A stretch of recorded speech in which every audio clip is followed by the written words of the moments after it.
ജനസംഖ്യ ഉണ്ടായതും ഏറ്റവും കൂടുതൽ കെടുതികൾ അനുഭവിച്ച ജില്ലകളിൽ ഒന്നാണ് കോട്ടയം. നമുക്കെല്ലാം അറിയാവുന്നതുപോലെ ആദ്യമുണ്ടായ ദുരന്തം ജില്ലയുടെ കിഴക്കൻ മേഖലയായിട്ടുള്ള മീനച്ചി താലൂക്കിലെ പൂഞ്ഞാർ തെക്കേക്കര പഞ്ചായത്തിലെ ഉരുൾപൊട്ടലായിരുന്നു. അവിടെ ജോണിയുടെ വീട് ഒലിച്ചു പോവുകയും അദ്ദേഹത്തിൻ്റെ സഹധർമ്മിണി റെജീനയും മകൻ ജോസഫിനും അദ്ദേഹം അപകടം പറ്റി വീട്ടിൽ കിടക്കുന്ന സമയമായിരുന്നു. ഈ രണ്ടുപേർ മണ്ണിനടിയിൽ പെട്ട് മരണപ്പെടുകയും ചെയ്ത ദാരുണമായ സംഭവമായിരുന്നു ആദ്യം ജില്ലയിൽ റിപ്പോർട്ട് ചെയ്ത മരണത്തിൻ്റെ വിവരം. അതേ തുടർന്ന് വാഗമണ്ണിൽ മകളുടെ വീട്ടിൽ പോയ തലയോലപ്പറമ്പ് മേഖലയിലെ കുലശേഖരമംഗലത്ത് താമസിക്കുന്ന പ്രഭാകരൻ നായർ, 72 വയസ്സ്, അദ്ദേഹം മണ്ണിടിച്ചിലുണ്ടായി അതിൽപ്പെട്ട് അദ്ദേഹം മരിച്ചു. ഞാൻ ആ വീട്ടിൽ പോയിരുന്നു. പിന്നീട് നമ്മൾ കണ്ടത് ഭാഗത്താനത്ത് വെള്ളക്കുഴി, യഥാർത്ഥത്തിൽ സർക്കാർ അനാസ്ഥയുടെ ഏറ്റവും പ്രധാനപ്പെട്ട ഒരു ഇരയായി മരണപ്പെട്ട മിലൻ, 11 വയസ്സുകാരൻ ഷിജു മിലൻ, ഷിജുവിൻ്റെ മകൻ മിലൻ പിന്നീട് മരണപ്പെട്ട സംഭവം. മറ്റൊന്ന് അയർക്കുന്നത്ത് ആറുവാനൂർ സ്വദേശി ജിൻഡോ മാത്യു, മണർകാട് വെള്ളക്കെട്ടിൽ വീണ് പറമ്പുകര പാലുപ്പറമ്പിൽ PS ശരൺ. ഇതുകൂടാതെ കുമരകത്ത് ആംബുലൻസ് ലഭിക്കാതെ 2 പേർ മരണപ്പെട്ട സംഭവം. ഒന്നൊരു ശോഭ, 2 ശോശാമ്പ പീറ്റർ. യഥാർത്ഥത്തിൽ ആംബുലൻസ് സമയത്ത് ലഭിച്ചിരുന്നെങ്കിൽ 2 പേരും രക്ഷപ്പെടുമായിരുന്നു. ഇങ്ങനെ മരണസംഖ്യ എടുക്കുമ്പോൾ ഈ ജില്ലയിലാണ് ഏറ്റവും കൂടുതൽ കാലവർഷക്കെടുതിയുമായി മരണമുണ്ടായത്. ഈ മരണമുണ്ടായതിൽ എടുത്തു പറയുമ്പോഴാകട്ടെ, യഥാർത്ഥത്തിൽ റെഡ് അലേർട്ട് പ്രഖ്യാപിച്ചതിന് ശേഷം മുൻകരുതലുകൾ സ്വീകരിക്കേണ്ടത് ഡിസാസ്റ്റർ മാനേജ്മെന്റ് ഉൾപ്പെടെ ചെയ്തിരുന്നെങ്കിൽ പൂഞ്ഞാർ തെക്കേക്കര ഭാഗത്ത് മണ്ണിടിച്ചിൽ സാധാരണ ഉണ്ടാകുന്നൊരു പ്രദേശമായിരുന്നു. അവിടുത്തെ ആൾക്ക് മുന്നറിയിപ്പ് കൊടുത്തിരുന്നെങ്കിൽ മാറി താമസിക്കാൻ കഴിയുമായിരുന്നു, ആൾനാശം ഒഴിവാക്കിയെടുക്കാൻ കഴിയുമായിരുന്നു. അതുണ്ടായില്ല. മാത്രമല്ല, പുലർച്ചെ 2:30 മണിക്കുണ്ടായ ആ ദുരന്തത്തിൻ്റെ ഭാഗമായി ഈരാറ്റുപേട്ട ടൗണിൽ ഭയാനകമായ രൂപത്തിൽ വെള്ളപ്പൊക്കം ഉണ്ടായി. 2 നില കെട്ടിടം ഉൾപ്പെടെ മുങ്ങിപ്പോയി. 320ഓളം കടകളിലെ മുഴുവൻ സാധനങ്ങളും നഷ്ടപ്പെടുന്ന രൂപത്തിലേക്ക് വന്ന് വൻ നാശനഷ്ടമുണ്ടായ ഒരു സംഭവമാണ് ഈരാറ്റുപേട്ട ടൗൺ. മുനിസിപ്പൽ പ്രദേശത്തെ 700-ൽ പരം വീടുകളിലാണ് വെള്ളം കയറി. പലരെയും രക്ഷപ്പെടുത്തുന്ന രംഗത്ത് അവിടുത്തെ യഥാർത്ഥത്തിൽ സന്നദ്ധ സംഘടനയുടെ ഇടപെടൽ, അതൊരു പ്രത്യേകമായി നമുക്കറിയാം. ടീം എമർജൻസി, നന്മക്കൂട്ടം, ടീം റെസ്ക്യൂ, ഇവരെല്ലാം രംഗത്തിറങ്ങി നടത്തിയ നല്ല ശ്രമത്തിൻ്റെ ഭാഗമായിട്ടാണ് യഥാർത്ഥത്തിൽ ഈരാറ്റുപേട്ടയിലെ മരണസംഖ്യ കുറഞ്ഞത്. വീടുകളിൽ വെള്ളത്തിൽ മുങ്ങിക്കൊണ്ടുന്നവരെ അവരെല്ലാം അവരുടെ കയ്യിലുണ്ടായിരുന്ന വള്ളവും ബോട്ടും ഒക്കെ ഉപയോഗിച്ച് നടത്തിയ നല്ലൊരു പരിശ്രമത്തിൻ്റെ ഫലമായിട്ടാണ് പലരെയും മറ്റ് സ്ഥലങ്ങളിലേക്ക് മാറ്റി അവർ രക്ഷപ്പെടുത്തിയത്. ഇതുകൂടാതെ മീനച്ചി താലൂക്കിൽ തന്നെ തലപ്പലം, തലനാട്, ഇപ്പുറത്ത് മൂന്നിലവ് തുടങ്ങിയ പ്രദേശങ്ങളിലെല്ലാം കൃഷിക്കാർക്കുണ്ടായിട്ടുള്ള വൻ നഷ്ടം, വീടിൻ്റെ ചില ഭാഗങ്ങൾ ഇടിഞ്ഞു പോയത്, ഒരു ക്യാമ്പിൽ പശുക്കളാകെ നഷ്ടപ്പെട്ട ഒരു സ്ഥിതിവിശേഷം, ഒരു ഫാമിൽ, അതുപോലെ പന്നി വളർത്തൽ കേന്ദ്രം നഷ്ടപ്പെട്ടവർ, ഒട്ടേറെ മൃഗങ്ങൾ വെള്ളത്തിൽ ഒലിച്ചുപോയി, കൃഷിയുടെ വലിയ രൂപത്തിലുള്ള നാശനഷ്ടം, ഇതെല്ലാം ആ ഉരുൾപൊട്ടലിൻ്റെ ഭാഗമായി മീനച്ചി താലൂക്കിൻ്റെ ഭാഗത്തുണ്ടായതാണെങ്കിൽ പാലായിലേക്ക് വരുമ്പോൾ കച്ചവടക്കാർക്കുണ്ടായിട്ടുള്ള നഷ്ടങ്ങളുണ്ട്. ഓണ സീസണിന് വേണ്ടിയുള്ള കച്ചവടത്തിന് വേണ്ടി ചുരുക്കൂട്ടി വെച്ചിരുന്ന ഒട്ടനവധി സാധനങ്ങളായിരുന്നു ഈരാറ്റുപേട്ടയിലും പാലായിലുമുള്ള കച്ചവടക്കാരുടെ. അതിൽ ഈരാറ്റുപേട്ടയിലെ ഇനി കച്ചവടക്കാരെല്ലാം ഒന്നേ തുടങ്ങേണ്ടിയിരിക്കും, ഒരാൾക്കും ഒന്നും അവശേഷിക്കും. ഞാൻ അവിടുത്തെ എല്ലാ കച്ചവടക്കാരെയും കാണും. വ്യാപാരി വ്യവസായ ഏകോപന സമിതിയുടെ ഓഫീസിൽ പോയിരുന്നു, അവർ കൂടിയിരുന്നു, അവരുടെ വിവരങ്ങൾ പറഞ്ഞു. അവരുടെ പ്രാഥമിക കണക്കനുസരിച്ച് 30 കോടി രൂപയുടെ നാശനഷ്ടം ഈരാറ്റുപേട്ട ടൗണിൽ മാത്രമുള്ള കച്ചവടക്കാർക്കുണ്ടായി. പ്രാഥമിക കണക്കാണ്, അവർ മുഴുവൻ കണക്കെടുത്തുകൊണ്ടിരിക്കുന്നത്. ഇതുകൂടാതെ 700-ൽ പരം വീടുകളിൽ ഉണ്ടായിരുന്ന അവരുടെ അടുപ്പുകൾ, ഗ്യാസ് സിലിണ്ടറുകൾ, കിടക്കുകൾ എല്ലാം ഒഴുകിപ്പോയതുകൊണ്ട് അവരും ജീവിതം ഒന്നേ തുടങ്ങുന്ന സ്ഥിതിയിലാണ് ഈരാറ്റുപേട്ട പരിസര പ്രദേശത്തെ കുടുംബം. മറ്റു കൃഷിക്കാരുടെ പ്രശ്നം, ആ വെള്ളം താഴേക്ക് വന്നു കഴിഞ്ഞപ്പോൾ നമുക്കുണ്ടായൊരു പ്രശ്നം, ഇപ്പം ഇത്രയും ദിവസമായിട്ട് ഇന്നും കുമരകത്തേക്ക് പോകുമ്പോൾ നമുക്ക് സാധാരണ കാറിൽ പോകാൻ പറ്റില്ല, ചെറിയ വണ്ടിക്കൊന്നും പോകാൻ പറ്റില്ല. ഇന്നലെ രാത്രിയും ഞങ്ങൾ പോയിരുന്നു. ഞങ്ങൾ പോയ ടോറസും അതുപോലെ തന്നെ നമുക്ക് ബൊലേറോ ജീപ്പൊക്കെ ഉപയോഗിച്ചാണ് ഞങ്ങളവിടെ പോയത്.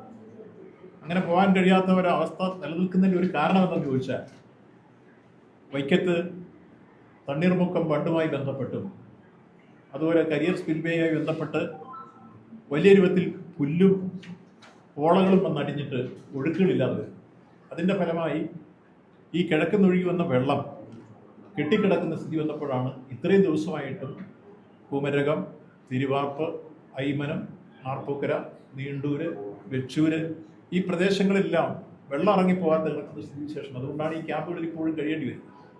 ഇത് യഥാർത്ഥത്തിൽ ഇന്നലെ രാവിലെ ഞാൻ കളക്ടറെ വിളിച്ചിട്ട് പറഞ്ഞു, ഈ കാര്യത്തിൽ അടിയന്തരമായി ഇടപെടണമെന്ന് പറഞ്ഞപ്പോൾ അദ്ദേഹം ആക്ട് ചെയ്തു. അദ്ദേഹം അതിനെ തുടർന്ന് ഒരു ഹിറ്റാച്ചി അയക്കാമെന്ന് പറഞ്ഞു. പക്ഷേ ആ ഹിറ്റാച്ചി ഒന്ന് പണി തുടങ്ങിയപ്പോഴേ കുറേ കഴിഞ്ഞപ്പോൾ അത് കേടായി. അങ്ങനെ ഒരു അവസ്ഥ കൂടി ഉണ്ടായി. ഹിറ്റാച്ചി കുറേ പ്രവർത്തനം നടത്തിയിരുന്നു, പക്ഷേ അത് പൂർണ്ണതയിലെത്തിക്കാൻ കഴിഞ്ഞില്ല. ഇപ്പോഴും അതുകൊണ്ട് തന്നെ വെള്ളം കെട്ട് കിടക്കുകയാണ്. അപ്പോൾ ഈ കാര്യം തിരിച്ചറിയേണ്ടത്, ഇങ്ങനൊരു മുൻകരുതലുകളോ വേണ്ട രൂപത്തിലോ ഇടപെടലോ നടത്താത്തതിൻ്റെ ഫലമായി വണ്ടികളൊന്നും എത്താത്ത ഒരു സ്ഥലത്ത് ആംബുലൻസ് സർവീസ് ഒരുക്കണ്ടേ? യഥാർത്ഥത്തിൽ ഭരണ സംവിധാനങ്ങളുടെ ക്രമീകരണങ്ങളനുസരിച്ച് വകുപ്പുകളുടെ ഏകോപനം വേണ്ടേ? അങ്ങനെ ഏകോപനം ഉണ്ടായിരുന്നെങ്കിൽ കൃത്യമായി നമുക്ക് ആ ക്യാമ്പുകളിൽ കിടക്കുന്ന ആൾക്ക് രോഗം വന്നാൽ അവരെ ആശുപത്രിയിലേക്ക് എത്തിക്കാനുള്ള സംവിധാനം ഉണ്ടായിരുന്നെങ്കിൽ 2 പേർ വേഗത്ത് മരിക്കുമായിരുന്നു. 2 പേർ മരണപ്പെട്ടത് സമയത്ത് ആംബുലൻസ് കിട്ടാതിരുന്നിട്ടോ. അവസാനം കുമരകം പോലീസ് സ്റ്റേഷനിൽ ഡ്രൈവർ വന്നിട്ടാണ് ആ രോഗിയെ കയറ്റുമ്പോഴേക്ക് രോഗി മരിച്ചു കഴിഞ്ഞു. ഞാൻ കുമരകം പോലീസ് സ്റ്റേഷനിലെ ഡ്രൈവറാണ് പിന്നെ രോഗിയെ ആംബുലൻസ് വീട്ടിലെത്തിക്കുന്നത്. അപ്പം ഇത്തരത്തിലുള്ള അവസ്ഥ ഉണ്ടായത് വാഗത്താനത്ത് 11 വയസ്സുകാരൻ വിലൻ മരിക്കാൻ ഇടവന്നത് അത്തരൊരു കുഴി അവിടെ കിടന്നിരുന്നത് യഥാർത്ഥത്തിൽ മഴക്കാലപൂർവ്വ ശുചീകരണ പ്രവർത്തനങ്ങളുടെ ഭാഗമായി അത് ശ്രദ്ധിക്കാതെ അധികൃതർ മൂടാതെ പോയതിൻ്റെ ഫലമായിട്ടുണ്ടായിരുന്നു.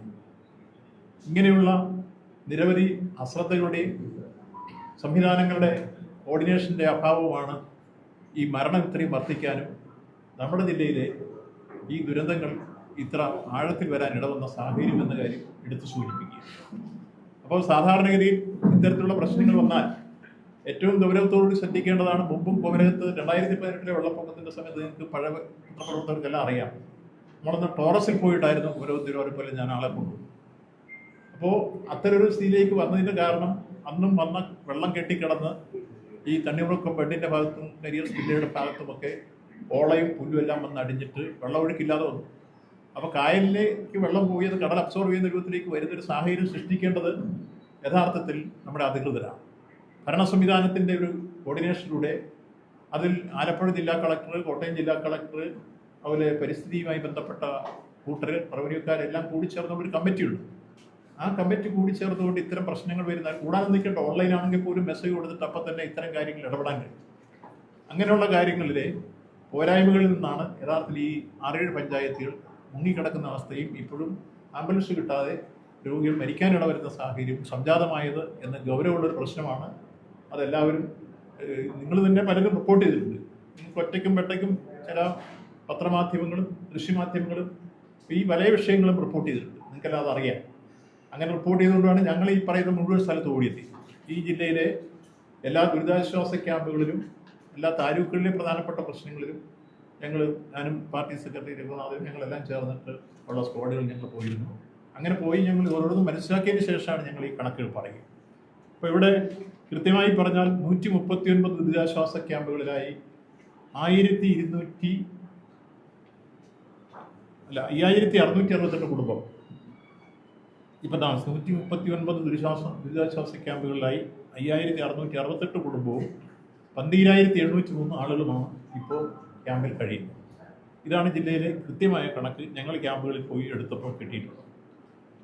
അതിൽ പുരുഷന്മാർ 5243 ഉണ്ട്, സ്ത്രീകൾ 5713 ഉണ്ട്, കുട്ടികൾ 1746. ഇതിൽ ഏറ്റവും കൂടുതൽ ക്യാമ്പുള്ളത് കോട്ടയം താലൂക്കിലാണ്, 89 ക്യാമ്പ്. ഏറ്റവും കൂടുതൽ ക്യാമ്പ് കോട്ടയം ഈ പടിഞ്ഞാറൻ മേഖല ഇങ്ങനെ മുങ്ങിക്കിടക്കുന്നു. അതിൽ 6782 പേരുണ്ട്. പിന്നെ കൃഷിനാശം എടുത്തു കഴിഞ്ഞാൽ കോട്ടയം ജില്ലയിലെ വിവിധ പാടശേഖരങ്ങളിൽ ഞങ്ങൾ പോയി. പാറപ്പുകര ചെല്ലുമ്പോൾ അവർ വിത കഴിഞ്ഞിട്ടുള്ള പാടശേഖരമായി.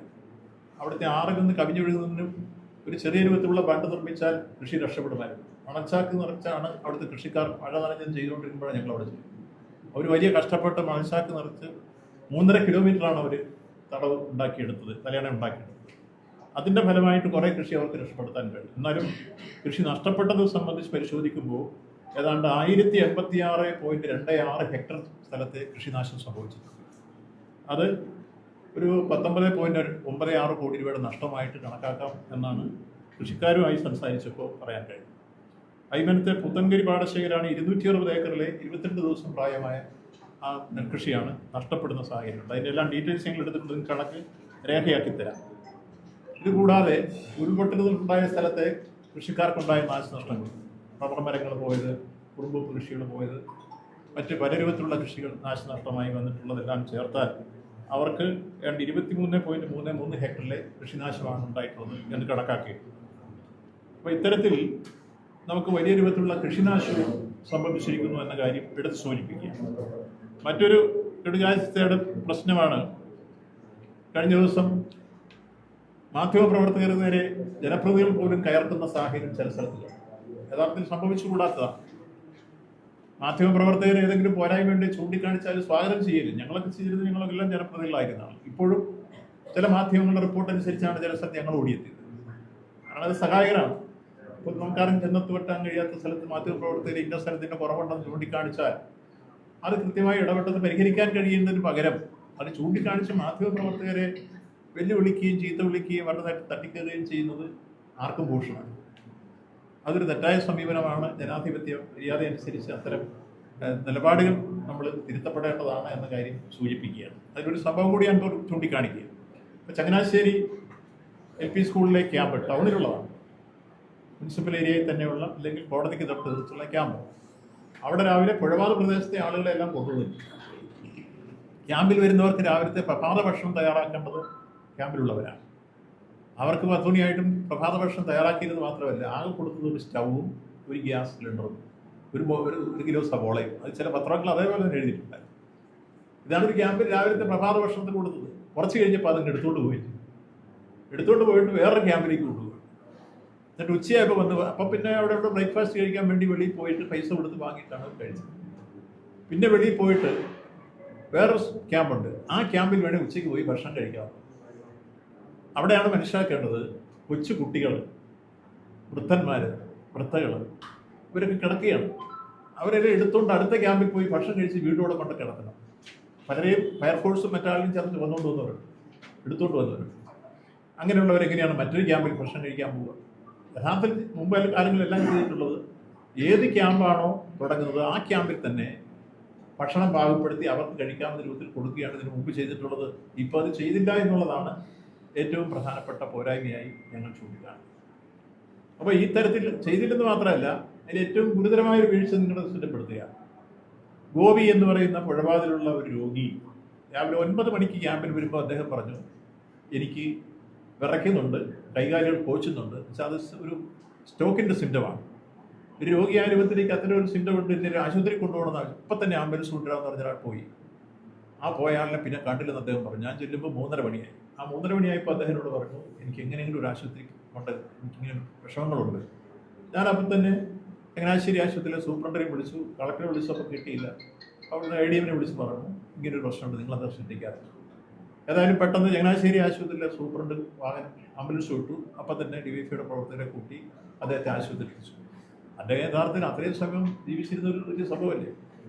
ഒരു ഗുരുതരമായ ആപത്തിലേക്ക് എത്തുകയായിരുന്നു അത്തരം സമയത്ത് കാര്യങ്ങൾ. ആ വിഷയം അവർ മാധ്യമപ്രവർത്തകർ റിപ്പോർട്ട് ചെയ്ത് അവരോട് തന്നെ തർക്കിക്കുകയും അവരെ വെല്ലുവിളിക്കുകയും ചെയ്തു.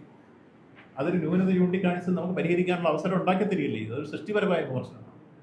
അപ്പോൾ മാധ്യമപ്രവർത്തകർ ചെയ്ത അത്തരം കാര്യങ്ങളെ ഒന്നും നമുക്ക് മറ്റു വിധത്തിൽ കാണേണ്ടതില്ല. ഞങ്ങളതിനെ കണ്ടതെന്നാണ്. ഞാൻ ആ ഒരു TV കണ്ടിട്ടാണ് ഞാൻ അവിടെ എത്തിയത്, എന്നോട് മറ്റാരും പറഞ്ഞിട്ടില്ല. അപ്പോൾ ഓരോ പ്രദേശത്തും നമുക്ക് ഓരോ പ്രശ്നങ്ങളിൽ ഇടപെടാൻ കഴിയുന്നതും അങ്ങനെയുള്ള വിവരങ്ങൾ കിട്ടുന്നു. അപ്പോൾ ഇവിടെ മറ്റൊരു സംഭവം കൂടിയുള്ളത്, ഈ ജില്ലയിൽ അല്ലേ നമ്മൾ അതിഥി തൊഴിലാളികൾ, അന്യതെന്ന് പറയുന്നത് ശരിയല്ല, ഇതര സംസ്ഥാന തൊഴിലാളികൾ അല്ലെങ്കിൽ അതിഥി തൊഴിലാളികൾ, കഴിഞ്ഞ ഗവൺമെൻറ് അങ്ങനെയാണ് അവർ വിളിച്ചത്. അതിഥി തൊഴിലാളികൾ ക്യാമ്പിൽ വന്നവർക്ക് ഭക്ഷണം കൊടുക്കും. അവർക്ക് റേഷൻ കാർഡില്ല, അവർക്ക് ആധാർ കാർഡില്ല, അവർക്ക് വേറെ അഡ്രസ്സ് ഇല്ല. അതുകൊണ്ട് അവർക്ക് ഗവൺമെൻറ് ആനുകൂല്യം കൊടുക്കാൻ പറ്റില്ല, അത് ലിസ്റ്റിൽ ചേർക്കാൻ പറ്റില്ല. അവർക്ക് എന്തൊരു മര്യാദകേടാണ്. അതിഥി തൊഴിലാളി മനുഷ്യരല്ലേ, എവിടുന്ന് വന്നവരായിരുന്നാലും പട്ടിണി കിടക്കാവും. അങ്ങനെയുള്ള സമീപനം സ്വീകരിച്ച ക്യാമ്പുകളുണ്ട്. അത് അങ്ങേയറ്റം അപലനീയമാണ് എന്ന കാര്യം ഞാനെടുത്ത് സൂചിപ്പിക്കുകയാണ്. അങ്ങനെ ഉണ്ടാവാൻ പാടില്ല. അപ്പോൾ ഇവിടെയെല്ലാം സംഭവിച്ച ഒരു പ്രധാനപ്പെട്ട കുറവെന്താണെന്ന് വെച്ച് കഴിഞ്ഞാൽ, ജില്ലാ അഡ്മിനിസ്ട്രേഷൻ കളക്ടർ കാര്യം പറയുമ്പോൾ അദ്ദേഹം ശ്രദ്ധിക്കുകയും ഇടപെടാൻ നല്ല വിധത്തിൽ ഇടപെടാൻ ശ്രമിക്കുകയും ചെയ്തു. പക്ഷേ അദ്ദേഹത്തെ സഹായിക്കാൻ മുൻകാലത്തെ പോലെ പരിചയസമ്പന്നരായ ഉദ്യോഗസ്ഥന്മാരില്ല. ഇപ്പൊ ഇവിടെ കോട്ടയം താലൂക്കിൽ മുമ്പ് തഹസീൽദാർ, RDO ഇവരെല്ലാം കൃത്യമായി ഓരോ ക്യാമ്പുകളും അറിയാമായിരുന്നു. എവിടെയൊക്കെയാണ് ക്യാമ്പുകളെന്ന് അറിയാമായിരുന്നു, എന്തൊക്കെ പ്രവർത്തിക്കണമെന്ന് അറിയാമായിരുന്നു. അങ്ങനെ ഒരു സംവിധാനമില്ലാതെയും ഒരു കോർഡിനേഷൻ ഇല്ലാതെയും വന്നതിന് ഭാഗം എന്തെല്ലാം തരത്തിലുള്ള കുഴപ്പങ്ങളാണ് ഉണ്ടായി. വേറൊരു അനുഭവം പറയാം. ഐമിനം PJM UP സ്കൂളിൽ 198 പേരുണ്ട്. ആ 198 പേരുള്ള ഒരു ക്യാമ്പിൽ അവിടെ ആകെ ഒരു ബാത്റൂമാണുള്ളത്, ഒരു ക്ലോസറ്റ്. അവരെങ്ങനെ കഴിയും? അവസാനം ഞാൻ കളക്ടറോട് പറഞ്ഞു, ഈ ടോയ്ലറ്റെങ്കിലും കൊടുക്കണം. രാവിലെ 10 മണിക്ക് വിളിച്ച് പറഞ്ഞു, വൈകുന്നേരം 6 മണിയായപ്പോൾ വിദ്യാഭ്യാസം എന്നൊക്കെ പറയാം അവിടെ ക്യാമ്പ് ചെയ്തെല്ലാം വേറൊരു ക്യാമ്പുണ്ട്. അപ്പോൾ ഇതൊരു കോർഡിനേഷൻ്റെ അഭാവം ഞാൻ ചൂണ്ടിക്കാണി. അതേസമയത്ത് ആ സ്കൂളിൽ ഈ സൗകര്യം ഉള്ളത് മനസ്സിലാക്കി അത് മറ്റൊരു സൗകര്യമുള്ള സ്കൂളിലേക്ക് നേരത്തെ തന്നെ പ്ലാൻ ചെയ്ത് കൊണ്ടുപോകാനുള്ള പ്രായോഗിക രൂപം ഉറപ്പാക്കുന്ന രംഗത്ത് ഉദ്യോഗസ്ഥന്മാരുടെ അഭാവം. ഇത് നിരവധി ക്യാമ്പുകളിലെ ഓരോ പ്രശ്നമാണ് ചെയ്യുന്നത്. എല്ലാവർക്കും അതുകൊണ്ടാണ് ഇത് പറയുന്നത്. അപ്പോൾ ആ കാര്യത്തിൽ ഇപ്പോൾ യഥാർത്ഥത്തിൽ നാട്ടിൽ പിന്നെ സന്നദ്ധ സംഘടനകൾ ഇറങ്ങിയിട്ട് വിവിധ തരത്തിൽ ഞങ്ങൾ പോയ സ്ഥലങ്ങളെല്ലാം ഞങ്ങൾ ചില സ്ഥലത്തെല്ലാം വസ്ത്രങ്ങൾ തയ്യാറാക്കി കൊണ്ട് കൊടുക്കും. പലർക്കും വസ്ത്രം ഉണ്ടായിരുന്നില്ല. ഉരുൾപൊട്ടിയ സ്ഥലത്ത് നിന്നൊക്കെ പോകുന്നവർ വല്ലാത്ത വിധത്തിലായിരുന്നു. വസ്ത്രം കളക്ട് ചെയ്ത് കൊടുത്തിരുന്നു. അതുപോലെ തന്നെ ഭക്ഷണ സാധനങ്ങൾ എത്തിച്ചു കൊടുത്തിരുന്നു, മരുന്നെത്തിച്ചു കൊടുത്തിരുന്നു. അഭയത്തിൻ്റെ ആംബുലൻസ് ഇപ്പോൾ കുമരകത്തേക്ക് ഞങ്ങളുടെ ആംബുലൻസിൽ ഇന്ന് തൊട്ട് അവിടെ കിടക്കാൻ കൊടുത്തിരിക്കുകയാണ് കുമരകത്ത് അഭയത്തിൻ്റെ. അപ്പോൾ അത്തരത്തിലുള്ള സേവനം ഉറപ്പാക്കിയതുകൊണ്ടാണ് യഥാർത്ഥത്തിൽ പിന്നീട് നമുക്ക് കുറേ പിടിച്ചു നീക്കാൻ കഴിഞ്ഞതും വലിയ ബഹളമില്ലാതെ കാര്യങ്ങളിലേക്ക് പോകാനുള്ളത്. അപ്പോൾ ഈ തരത്തിൽ പൊതുവിൽ നമ്മുടെ ജില്ലയിലെ ഈ കാലവർഷക്കെടുതിയുമായി ബന്ധപ്പെട്ടുള്ള പ്രശ്നങ്ങളിൽ നമുക്കുണ്ടായിട്ടുള്ള നഷ്ടം ഭയാനകമാണ്. ഈ ജില്ലയിലെല്ലാം കൂടി കണക്കെടുത്താൽ ഒരു 110 കോടിക്കടുത്ത് വരുന്ന നാശനഷ്ടങ്ങൾ കൃഷിയുടെയും അതുപോലെ തന്നെ കടകൾക്കുണ്ടായ നഷ്ടവും മറ്റ് രൂപത്തിലുള്ള നഷ്ടങ്ങളെല്ലാം ഉണ്ടായിരുന്നു. അതുകൊണ്ട് ഈ പ്രശ്നത്തിൽ ഗവൺമെൻറ് കുറെ കൂടി ഗൗരവത്തോടുകൂടി ഈ പ്രശ്നത്തെ കാണണമെന്ന് അഭ്യർത്ഥിക്കുന്നു. ഇപ്പോൾ ബഹുമാനപ്പെട്ട മുഖ്യമന്ത്രി പത്തനംതിട്ട ജില്ലയിലെ പത്തനംതിട്ട സെൻട്രൽ റാന്നി പ്രദേശത്ത് വന്നിട്ടുണ്ട്. അവിടുന്ന് ആ കോൺസ്റ്റിറ്റ്യുൻസി അവസാനിക്കുന്ന പൂഞ്ഞാർ കോൺസ്റ്റിറ്റ്യുൻസിയിലാണ്. യഥാർത്ഥത്തിൽ അവിടുന്ന് വണ്ടി അല്പം കൂടി ഓടിയാൽ പൂഞ്ഞാർ കോൺസ്റ്റിറ്റ്യുൻസി ഈരാറ്റുപേട്ട ഭാഗത്ത് ഉണ്ടായ സംഭവങ്ങൾ, മരണം സംഭവിച്ചത് ഇവിടെയാണ്, ഉരുൾപൊട്ടലുണ്ടായത് ഇവിടെയാണ്, ഏറ്റവും കൂടുതൽ മരണം ഉണ്ടായത് ഇവിടെയാണ്. അപ്പോൾ അവിടെ കൂടി ഒന്ന് വന്ന് പോയിരുന്നെങ്കിൽ അവിടുത്തെ ആൾക്ക് എന്തൊരു ആശ്വാസമാകുമായിരുന്നു. അത് വന്നില്ല. ഭരണ സംവിധാനത്തിൽ ഇന്നലെ മാത്രമാണ് അവിടെ പൊതുമരാമത്ത് വകുപ്പ് മന്ത്രി എത്തിച്ചേർന്നത്. അവരുടെ പരാതി അതാണ്. ഞാനവിടെ ഈരാറ്റുപേട്ട 2ാം ഘട്ടവും പോയിരുന്നു. വ്യാപാരികളുമെല്ലാം സംസാരിച്ചപ്പോൾ അവരുടെ വിഷമങ്ങൾ അവർ വിശദീകരിക്കുന്നില്ല. അവർക്കുണ്ടായ നാശനഷ്ടങ്ങളുടെ പ്രശ്നങ്ങളെല്ലാം അവർ കേൾക്കാനാരും വന്നില്ല എന്നുള്ളതാണ് അവർ പറയുന്നത്. അതുകൊണ്ടാണ് ഇന്നലെ വന്നപ്പോൾ അവരെല്ലാം ബഹളം ഉണ്ടാക്കാനുണ്ടാവുന്ന സാഹചര്യം. ഇത് ജില്ലയുടെ വിവിധ പ്രദേശങ്ങളിലെ ഈ നാശനഷ്ടം അല്ലെങ്കിൽ ഈ കാലവർഷക്കെടുതിയുമായി ബന്ധപ്പെട്ടുള്ള നാശനഷ്ടങ്ങളുടെയും അതുപോലെ തന്നെ നമുക്ക് വിലപ്പെട്ട ജീവനുകൾ നഷ്ടപ്പെട്ടതിൻ്റെയും ഉള്ളടക്കവും അതിൻ്റെ രത്നച്ചുരുക്കവുമാണ് ഞങ്ങൾ ഈ കാര്യത്തിൽ നിങ്ങളുടെ മുമ്പിൽ ശ്രദ്ധയിൽ കൊണ്ടുവരുന്നത്. ഗവൺമെൻറ് അടിയന്തരമായി ഈ മണ്ണിനടിയിൽ പോയി മണ്ണിടിച്ചിൽ മരണപ്പെട്ട ജോണിയുടെ കുടുംബം വളരെ ദാഹിച്ച് മോഹിച്ചുണ്ടാക്കിയ ഒരു വീടാണ് 2 വർഷം. അത് പൂർണ്ണമായി അവിടെ ഒരു വീടുണ്ടായിരുന്നു എന്നുള്ളത് അടയാളമില്ല. ആ വീട് ഇപ്പോൾ സർക്കാർ പ്രഖ്യാപിച്ച ധനസഹായം കൊണ്ട് എങ്ങനെ വയ്ക്കും? അതുകൊണ്ട് ജോണിക്ക് ഒരു പുനരധിവാസത്തിനാവശ്യമായ വീടുണ്ടാവണം. 2 മരണം സംഭവിച്ച ആ വീട്ടിൽ അതിനുള്ള ആശ്രിതർക്കുള്ള നഷ്ടപ്രതിഫലവും ലഭ്യമാകുന്ന രൂപത്തിലേക്ക് പ്രഖ്യാപിച്ച തുക പോരാ, അത് കുറെ കൂടി അവരുടെ വീട് നഷ്ടപ്പെട്ടത് പുനഃസ്ഥാപിക്കാനടക്കമുള്ള സൗകര്യങ്ങൾ ഉറപ്പാക്കണം എന്നുള്ളതാണ് ഒരു കാര്യം. രണ്ടാമതായി ഈരാറ്റുപേട്ടയിലെ കച്ചവടക്കാരെ സംബന്ധിച്ചുള്ള എല്ലാം നഷ്ടപ്പെട്ടവർ, അവർക്ക് എല്ലാവരും ഒന്നേ തുടങ്ങേണ്ട സ്ഥിതിയിരിക്കുന്നു. ഒരു പുനരുദ്ധാരണ പാക്കേജ് ഉണ്ടാക്കി സഹായിക്കുകയും പലിശരഹിത വായ്പ ബാങ്കുകളോട് കൊടുക്കാൻ പറഞ്ഞ് ഗവൺമെൻറ്റിൻ്റെ ഒരു ഇടപെടലുണ്ടായാൽ, മുമ്പ് കൂട്ടിക്കൽ ദുരന്തം ഉണ്ടായപ്പോൾ ഞങ്ങൾ ചെയ്തതല്ല. 24 പേർ മണ്ണിനടിയിൽ പോയ സംഭവവുമായി ബന്ധപ്പെട്ട് നിരവധി കച്ചവടക്കാർക്ക് വന്ന് നാശനഷ്ടങ്ങൾ ഉണ്ടായപ്പോൾ അവരെ പുനരധിവസിപ്പിക്കാൻ വേണ്ടി മണിമലത്തെ കച്ചവടക്കാർക്ക് വന്നപ്പോൾ പലിശരഹിത വായ്പ ഞങ്ങൾ സംഘടിപ്പിച്ചുകൊണ്ട്, അപ്പോൾ കച്ചവടക്കാർക്ക് ഒരു ഗവൺമെൻറ് സഹായവും അതോടൊപ്പം തന്നെ പരിശീലന വായ്പയും ഉൾപ്പെടുത്തി കൊടുത്താൽ അവരുടെ ഉപജീവനത്തിന് മാർഗവും കച്ചവടം പുനഃസ്ഥാപിക്കാൻ കൃഷിക്കാരെ സംബന്ധിച്ചോളം അവർക്കുണ്ടായിട്ടുള്ള പന്നി ഫാം നഷ്ടപ്പെട്ടത്, പശുക്കൾ നഷ്ടപ്പെട്ടത്, മറ്റുരുക്കൾ നഷ്ടപ്പെട്ടത്, വരുമാന മാർഗം നഷ്ടപ്പെട്ടത്, പിന്നെ റബ്ബർ, കവുങ്ങ്, മുളക് പൊടി തുടങ്ങിയിട്ടുള്ള വിവിധ തരത്തിലുള്ള കൃഷികൾ അനുസരിച്ച് കിഴക്കൻ മേഖലയാണ് നഷ്ടപരിഹാരങ്ങൾ. പടിഞ്ഞാറൻ മേഖലയിൽ 1100 പരം ഹെക്ടറിലെ നെൽകൃഷി നശിച്ചവർക്ക് യഥാർത്ഥത്തിൽ ആ നെൽകൃഷിക്കാർക്ക് ന്യായമായ നഷ്ടപരിഹാരം. മുമ്പ് നമ്മൾ കൊടുത്ത നഷ്ടപ്രതിഫലം കൊടുത്തതാണ്. വളഞ്ഞു കിടന്ന് നെല്ല് പോയപ്പോൾ ഒരിക്കൽ വേനൽ മഴ വന്നതിനെ തുടർന്ന് പടിഞ്ഞാറൻ മേഖലയ്ക്ക് ഞാൻ ഓർക്കുന്നു VS-ന്റെ ഗവൺമെൻറ് ഉണ്ടായിരുന്ന കാലത്ത് ഞാൻ കോട്ടയം ആയിരുന്നു. ഞങ്ങൾ വള്ളത്തിൽ പോയാണ് മുല്ലത്തൊക്കെ നഗരം ഞങ്ങളെ കൂടെ കൂടി എല്ലാം കണ്ടിട്ട് കൃഷിക്കാർക്ക് നഷ്ടപ്രതിഫലം കൊടുത്തത്. ആ രൂപത്തിലേക്ക് ഈ പടിഞ്ഞാറൻ മേഖലയിലെ കൃഷിക്കാർക്ക് ആവശ്യമായ വലിയ രൂപത്തിലുള്ള കൃഷിനഷ്ടം ഉണ്ടായവർക്ക് 1086 ഹെക്ടറിലെ കൃഷിയാണ് നശിച്ചിട്ടുള്ളത്. അവർക്ക് നഷ്ടപ്രതിഫലം കിട്ടാൻ ആവശ്യമായ ക്രമീകരണങ്ങൾ ഉറപ്പാക്കണം എന്നതാണ് ഞങ്ങൾ ഈ കാര്യത്തിൽ സൂചിപ്പിക്കുന്നത്. സർക്കാരിനൊരു പ്രഖ്യാപനം വന്നിട്ടുണ്ട്. ക്ഷേമ പെൻഷൻ സഹകരണ ബാങ്കുകൾ വഴി വീട്ടിലേക്ക് നേരിട്ടില്ല എന്നൊരു നിലപാട് സർക്കാർ. അത് അങ്ങേയറ്റം പ്രതിഷേധാർഹമായ കാര്യമാണ്. 62 ലക്ഷം പേർക്ക് കേരളത്തിൽ ക്ഷേമ പെൻഷൻ കൊടുക്കുന്നുണ്ട്. ആ ക്ഷേമ പെൻഷൻ പാവപ്പെട്ട, നടക്കാൻ പാടില്ലാത്ത, പ്രായാധിക്യമുള്ളവർക്ക് വീട്ടിൽ കൊണ്ടുപോയി സഹകരണ ജീവനക്കാർ കൊടുത്തത് ഇതുവരെ ഒരു സ്ഥലത്തും പാകപ്പഴ ഉണ്ടായിട്ടില്ല. ഒന്ന് അവർ ചെല്ലുമ്പോൾ അവരെ കണ്ടു എന്നൊരു ആശ്വാസം, അവർക്ക് പേഷ്യൻ്റായി കിടക്കുന്നവർക്ക് സ്ഥലത്ത് കിട്ടി എന്നുള്ളത് വലിയ ആശ്വാസം. അത് കൃത്യമായി കൈ കിട്ടും.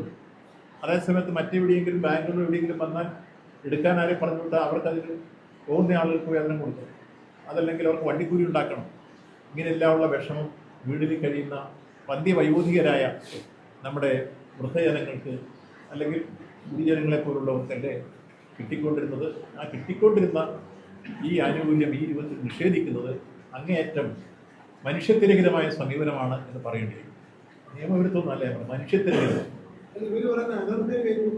ഇല്ല, അതില്ല. നമ്മൾ നേരത്തെ മാസ്റ്ററിംഗ് നടത്തില്ല. നേരത്തെ ഇത് പരിശോധിക്കണമല്ലോ. അനർഹർ കൈപ്പറ്റുന്നുണ്ട്, അത് പരിശോധിക്കണം. പരിശോധിക്കില്ല വേണ്ടത്.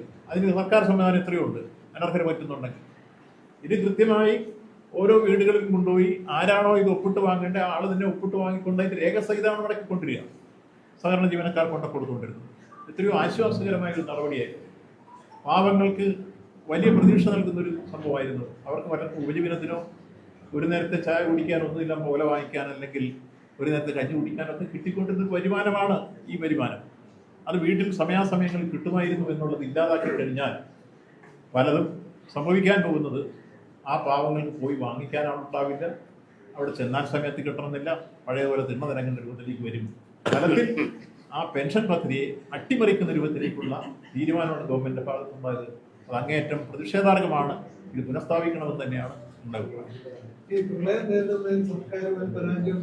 നിശ്ചയമായും ഈ പ്രളയം നേരിടുന്ന രംഗത്ത് സർക്കാർ അമ്പേ ദയനീയമായി പരാജയപ്പെട്ടു എന്നുള്ളതിന്റെ ഏറ്റവും നല്ല തെളിവല്ലേ 9 ദിവസമായി കടലിൽ പോയി കാണാതായ മത്സ്യത്തൊഴിലാളിയെ ഇതുവരെ എവിടെയാണെന്നോ എങ്ങനെയെന്നോ അത് അന്വേഷിക്കാൻ വേണ്ടി തീവ്ര പരിശ്രമം നടത്തിക്കൊണ്ട് കോസ്റ്റൽ പോലീസോ അല്ലെങ്കിൽ മറ്റ് ഡിസാസ്റ്റർ മാനേജ്മെന്റ് ടീമോ അല്ലെങ്കിൽ മുങ്ങൽ വിദഗ്ധരെയോ ഒക്കെ പ്രയോജനപ്പെടുത്തി എന്തൊക്കെയോ തരത്തിലുള്ള പ്രവർത്തനം നടക്കാനുള്ള സാധ്യതകൾ നമുക്കുണ്ട്. അങ്ങനെ ഏതെങ്കിലും തരത്തിലുള്ള നീക്കവും ഇന്നലെ ഞങ്ങൾ നടത്തിയെന്നും എത്തിത്തീർക്കുന്നത് മാത്രമാണ് ഇന്നലെ പാവപ്പെട്ട ആ മത്സ്യത്തൊഴിലാളികളുടെ കുടുംബങ്ങൾ കോരിച്ചൊരിയുന്ന മഴയത്ത് വഴിയിൽ കുത്തിയിരുന്ന് അവരുടെ വേദനയോടുകൂടിയ ആ വിഷമങ്ങൾ അവർ വിവരിക്കുമ്പോൾ ഇടനെഞ്ച് പറ്റി കരയുന്ന മക്കളെയും അമ്മയെയും ഭാര്യയും ഒക്കെ കാണുമ്പോൾ നമ്മുടെ ഈ കണ്ണ് നിറഞ്ഞു പോകുന്നു. യഥാർത്ഥത്തിൽ ഇങ്ങനൊരു കാലഘട്ടം കേരളത്തിൽ ഇതിനു മുമ്പ് ഉണ്ടായിട്ടുണ്ട്.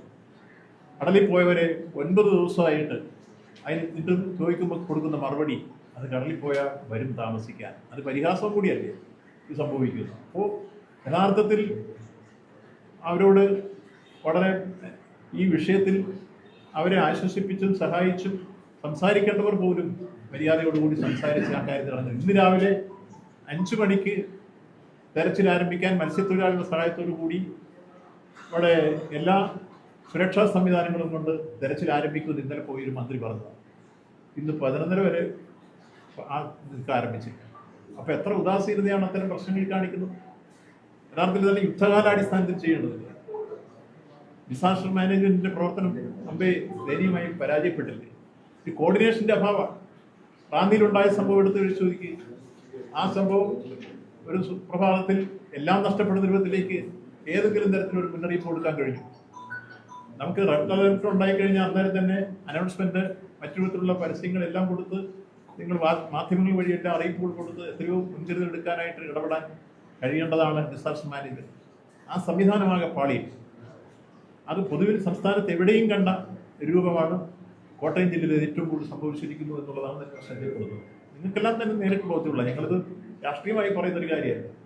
ഇത് അനുഭവങ്ങളുടെ അടിസ്ഥാനത്തിലല്ല. ക്യാമ്പുകളിൽ പോയപ്പോൾ അവിടെ കണ്ട രംഗവും ഉൾപ്പെടെ ഓരോന്നോരോന്നെടുത്ത് പരിശോധിക്കുമ്പോൾ വസ്തുതാപരമായി ഞങ്ങൾ ഈ ഉന്നയിക്കുന്ന വിഷയം ആരെയും ആക്ഷേപിക്കാനോ ഭരണപരമായ രംഗത്ത് ആരെയും കുറ്റപ്പെടുത്താനോ അല്ല. പക്ഷേ സംവിധാനമാകെ പാളിയിരിക്കുന്നു. അനുഭവ സമ്പത്ത് ഇവിടെ പ്രകടമാകുന്നു. കോർഡിനേഷൻ ഇല്ലാതാകുന്നു.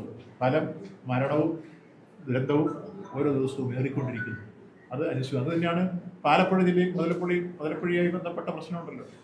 അവിടുത്തെ പ്രശ്നം ആ തിരുവേ വഴി പോകേണ്ട വെള്ളം പോകാനുള്ള സൗകര്യങ്ങൾ ചെയ്യാതിരുന്നതിൻ്റെ ഫലമായിട്ട് ആലപ്പുഴ കുട്ടനാട് മുഴുവൻ മുൻകിടക്കുക. അതിനെ സംബന്ധിച്ച് ഇന്നലെ അവിടുത്തെ MLA പറഞ്ഞ കാര്യങ്ങളുണ്ട്. സംഭവിച്ച കാര്യങ്ങൾ മുൻകൂട്ടി അറിയിച്ചിട്ട് ഇടപെടാതിരുന്ന വിഷയങ്ങളുണ്ട്.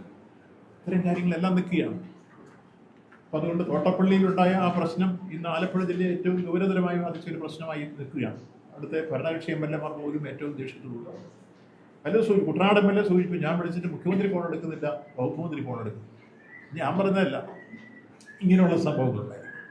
അപ്പോൾ ഓരോ സ്ഥലത്തും യഥാർത്ഥത്തിൽ ഗവൺമെന്റ് രൂപത്തിൽ ആക്ട് ചെയ്യാനും ജനപ്രതിനിധികളെ ബന്ധപ്പെടുത്തി പോരായ്മകൾ പരിഹരിക്കാനുള്ള ശ്രമങ്ങൾ നടത്താൻ കൂടുതൽ അത് വരുന്നില്ല എന്നുള്ളതാണ് ഏറ്റവും വലിയ കുറ്റകരമായ വീഴ്ച ഗവൺമെന്റ് ഭാഗത്തുണ്ടായത് എന്ന് പറയുന്നത്.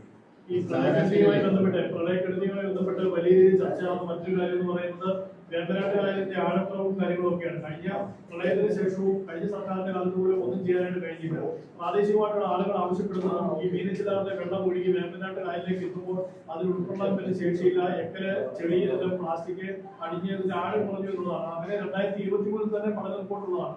എന്തുകൊണ്ടാണ് കഴിഞ്ഞ സർക്കാരിന്റെ കാലത്തൊന്നും ഇതിനൊരു താല്പര്യം എടുക്കാതിരുന്നത്? അത് നിങ്ങൾ പറഞ്ഞതിനകത്ത് ഒരു ചെറിയ വിഷയത്തരായി. ഈ വേമ്പനാട്ട് കായലിലല്ല ഇത് സ്റ്റോർ ചെയ്യുന്നത്. കൺവേ ചെയ്യാനുള്ള ഒരു വഴി മാത്രമാണ് വേമ്പനാട്ട് കായൽ. ഈ സ്റ്റോർ ചെയ്യുന്ന കടലിലെ വെള്ളം. അപ്പോൾ ഇത് ഒഴുകിപ്പോകാനുള്ള സൗകര്യം ഉണ്ടാക്കുകയാണ് ആദ്യം വേണ്ടത്. അതിനാണ് ഇപ്പോൾ ഞാൻ ആദ്യം സൂചിപ്പിച്ച തണ്ണീർമുക്കം ബണ്ടിൻ്റെ അവിടെ പുല്ലും പോളയും ഈ മഴയെ തുടർന്ന് വന്ന് അടിഞ്ഞതെല്ലാം കെട്ടിക്കിടക്കുന്നതിൻ്റെ ഭാഗമായിട്ട് വെള്ളം അങ്ങോട്ട് ഒഴുകില്ലാതെ വന്നു. അതാണ് ഇപ്പോഴും ഈ പടിഞ്ഞാറൻ പ്രദേശം മുങ്ങിക്കിടക്കുന്നതെന്ന് ഞാൻ ആദ്യം പറഞ്ഞു. നിങ്ങളത് കേട്ടില്ല. അല്ലാതെ വേമ്പനാട്ട് കായൽ ഇതുകൂടി സ്റ്റോർ ചെയ്യാവുന്ന ഒരു ധാരണയും പഠന റിപ്പോർട്ടില്ല. ഞാനിത് പറയുന്ന ആധികാരികമായ റിപ്പോർട്ട് ഡോക്ടർ പത്മകുമാറിനെ ഞാൻ വായിച്ചത്. അദ്ദേഹം ഇതിനെക്കുറിച്ച് പഠനം നടത്തി ഗവൺമെന്റ് കൊടുത്ത റിപ്പോർട്ടിനകത്ത് കൃത്യമായി പറയുന്നുണ്ട് വേമ്പനാട്ട് കായലിന്റെ ഈ പരിസ്ഥിതി പ്രശ്നങ്ങളുണ്ട്, ആഴം വേണം, ഡീപ്പൻ ചെയ്യണം. അതിനുവേണ്ടി ശ്രമങ്ങൾ നടത്തി ഗവൺമെന്റ് ഫണ്ട് മാറ്റിവെച്ചു. സ്വാമിനാഥൻ കമ്മീഷന്റെ കുറേയേറെ വർക്കുകൾ നടത്തി. അങ്ങനെ മുന്നോട്ട് പോകുന്നൊരു ഘട്ടമുള്ളപ്പോൾ ഏറ്റവും അടിയന്തര പ്രാധാന്യത്തോടു കൂടി ചെയ്യാൻ കഴിയുന്ന ചില കാര്യങ്ങളാണ് സാന്ദർഭികമായി സാഹചര്യങ്ങളുടെ അടിസ്ഥാനത്തിൽ ഉണ്ടായി വരുന്ന ഈ പുല്ലുകെട്ടുകളും അതുപോലെ പുഴകളും വന്നടിച്ച് വെള്ളം ഒഴുക്കില്ലാതെ വരുന്ന സാഹചര്യം. അത് ചെയ്യണമെങ്കിൽ അന്നേരം ചെയ്യേണ്ട കാര്യമാണ്. ഇത് ഈ വെള്ളപ്പൊക്കത്തെ തുടർന്നുണ്ടായതാണ് ഇത് പോകാതെ വന്ന സാഹചര്യം. അതിന് ചെയ്യേണ്ടത്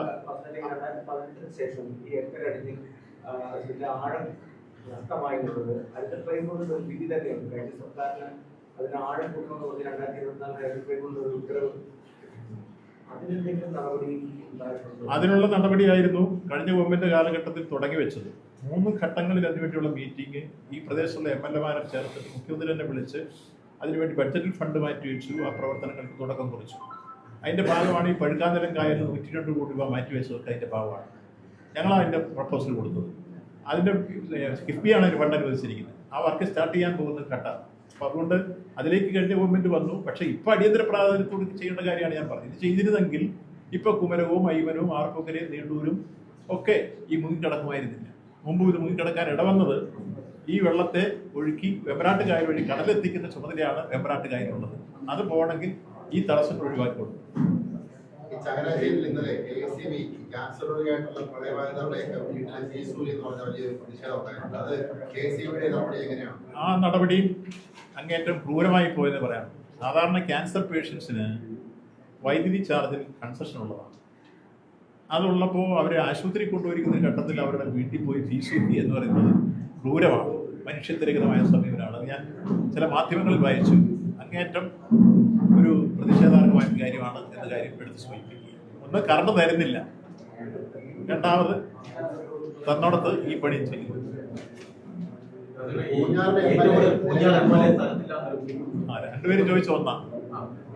രണ്ടുപേരും ചോദിച്ച ഒന്നാണ് പൂഞ്ഞാർ MLA സ്ഥലത്തില്ല എന്ന് പറഞ്ഞത് ശരിയാണ്. ഞാൻ 2 പ്രാവശ്യം പൂഞ്ഞാറിലും ഈരാറ്റുപേട്ടയിലും എല്ലാം പോയി. ആദ്യം ഉരുള് പൊട്ടിയ ദിവസം രാവിലെ അദ്ദേഹം ഇവിടെ ഉണ്ടായിരുന്നു. സാധാരണയിൽ ഒരു ഉരുളിട്ടുണ്ടായി 2 പേർ മരണപ്പെടുകയും കോടിക്കണക്കിന് രൂപയുടെ നാശനഷ്ടം ഈരാറ്റുപേട്ടയിലും പരിസര പ്രദേശത്തും ഉണ്ടായി കഴിഞ്ഞാൽ ഒരു ജനപ്രതി എന്ന രൂപത്തിൽ അത് കണ്ടിട്ട് പിന്നെ അദ്ദേഹം അമേരിക്കയ്ക്ക് പോയത് സാമാന്യ രൂപത്തിൽ പറഞ്ഞാൽ ശരിയായില്ല. ജനപ്രതിയുടെ ധർമ്മം എന്താ? ഞാൻ എത്രയോ പ്രാവശ്യം ഞാൻ ആദ്യം MLA ആയിരുന്നപ്പോൾ 5 വർഷക്കാലത്ത് ഞാൻ ഡിസാസ്റ്റർ മാനേജ്മെന്റിനോടൊപ്പം നിന്ന് ഒരു ഘട്ടത്തിൽ വെള്ളം പൊങ്ങിയപ്പോൾ എനിക്ക് ആൻഡമാൻ നിക്കോബാറിൽ പോകാനുള്ള ടൂർ പ്രോഗ്രാം ഉണ്ട്. ഞാനത് ക്യാൻസൽ ചെയ്തിട്ട് നിൽക്കുകയായിരുന്നു. അപ്പൊ ഇന്നിപ്പോ അമേരിക്കയിൽ നടക്കുന്ന പൊക്കാന സമ്മേളനത്തിൽ എനിക്ക് ക്ഷണം ഉണ്ടായിരുന്നു. ഞാൻ ഈ വെള്ളപ്പൊക്കം ഉണ്ടായതുകൊണ്ട് ഇപ്പോൾ പോകായിരുന്നു. അവർ ഗസ്റ്റ് ഓഫ് ഓണറായി ക്ഷണിച്ചിരുന്നു. അപ്പോൾ അദ്ദേഹം പോയതിന്റെ പിറ്റേ ദിവസം ഞാൻ പോയില്ല. അപ്പൊ നമുക്ക് നാട്ടിൽ ജനപ്രതിനിധികളും പൊതുപ്രവർത്തകരും ചെയ്യേണ്ടത് നാട്ടിലൊരു ദുരന്തമോ വിഷമമോ ഇതൊക്കെ ഉണ്ടാകുമ്പോൾ അവിടുത്തെ ആളുകളെ സഹായിക്കാനും ആശ്വസിപ്പിക്കാനും നിൽക്കുക എന്നുള്ളതാണ് പൊതുപ്രവർത്തകരുടെ ധർമ്മം. മിനിമം, പ്രത്യേകിച്ച് ജനപ്രതിനിധികൾ. അതുണ്ടെങ്കിലുള്ള ഗുണം എന്താ? ഈ വിവിധ ഡിപ്പാർട്ട്മെന്റുകളുടെ നിങ്ങൾ ചോദിച്ച ചോദ്യത്തിന് നല്ല ഉത്തരം ജവഹറൊക്കെ ചോദിച്ചത് നമുക്ക് ഈ ഏകോപിപ്പിക്കാൻ കഴിയുന്ന ഒന്ന് MLA ആണ്. ഇപ്പൊ ഈരാറ്റുപേട്ട ഉണ്ടായ ഈ നാശനഷ്ടത്തിൽ ആ കച്ചവടക്കാരുടെ വിഷമങ്ങൾ കേൾക്കാൻ ഒരു ജനപ്രതിനിധി ഇവിടെ ഇല്ല. അവരതുകൊണ്ടാണ് ഇന്നലെ വന്ന മന്ത്രിയുടെ മുമ്പിൽ പ്രതിഷേധം രേഖപ്പെടുത്തുന്നത്. അവരുടെ പാർട്ടിക്കാർ അവിടെ യഥാർത്ഥത്തിൽ 2 ഘട്ടം പോയത് ഞങ്ങളാണ്. ആ കടകൾക്കാരെ ഒന്നും അവരെല്ലാം വിളിച്ചു കൂട്ടുകയും ചെയ്തിരുന്നു. എന്തൊക്കെയാണ് നാശനഷ്ടം തിട്ടപ്പെടുത്തി അത് ബഹുമാനപ്പെട്ട പ്രതിപക്ഷ നേതാവിന്റെ ശ്രദ്ധയിൽ കൊണ്ടുവന്നു മുഖ്യമന്ത്രിക്ക് കൊടുക്കാൻ തയ്യാറാക്കി. അപ്പോൾ യഥാർത്ഥത്തിൽ ഒരിക്കലും അങ്ങനെ ചെയ്യാൻ പാടില്ല. ഏത് ജനപ്രതിയായിരുന്നു, ഞാനായിരുന്നാലും ചെയ്യാം. ഞാൻ ഉൾപ്പെടെ എല്ലാവർക്കും അത് ബാധകമാണ്. ഇത്തരം ഒരു ദുരന്തം ഉണ്ടാകുമ്പോൾ അത് കണ്ടിട്ട് മറ്റൊരു സ്ഥലത്തേക്ക് പോകാൻ പാടില്ല. അത് നിങ്ങൾ ചോദിപ്പിച്ച് ശരിയാണ്. മറ്റൊരു വിഷയം, ഈ ശബരിമലയിൽ ദിവസവും ഇങ്ങനെ പല തട്ടിപ്പിന്റെ വന്നുകൊണ്ടിരിക്കുകയാണ്. ഇപ്പൊ 2 കോടിയുടെ മുകളിൽ തട്ടിപ്പ് നടത്തുന്നതാണ് വിജിലൻസിന്റെ കണ്ടെത്തൽ. അങ്ങനെയാണ് പറഞ്ഞ നടത്തുള്ള ശബരിമല ഞങ്ങൾക്ക് പറഞ്ഞില്ലല്ലോ. അവിടെ ബോർഡല്ലേ ഭരിക്കുന്നത്. ദേവസ്വം ബോർഡ് ചെയ്ത കാര്യങ്ങൾ അവർ പരിശോധിക്കട്ടെ. നമുക്ക് ഗവൺമെന്റ് മാത്രമുള്ള കാര്യങ്ങളല്ല നിങ്ങൾ ചോദിച്ചത്.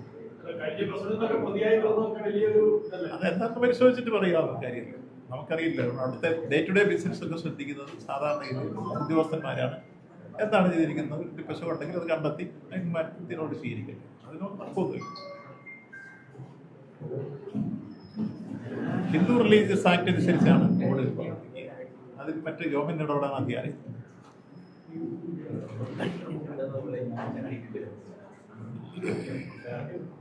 യെസ്, മറ്റെന്തെങ്കിലും അവസാനിപ്പിക്കാം.